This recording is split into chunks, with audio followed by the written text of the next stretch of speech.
राग श्री राग। इस राग का थाट पूर्वी है, जाति औड़व संपूर्ण है। इस राग का वादी स्वर कोमल ऋषभ है, संवादी स्वर पंचम है। इस राग के आरोह विच गंधार अते दैव वर्जित हैं।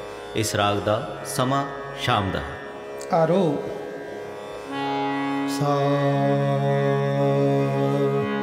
रे मा पा नी सा।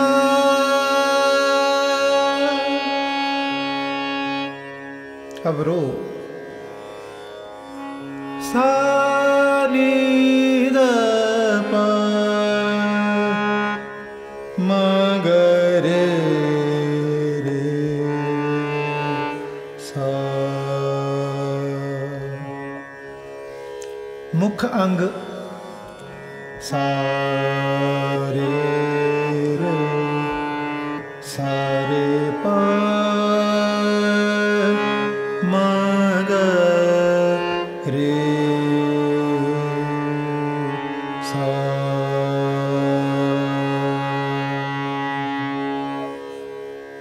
पा पा पा पा मा मा ग ग रे सा सा नी नी नी नी नी नी सा नी धा पा पा सा रे मा पा नी सा सा नी धा पा रे ग रे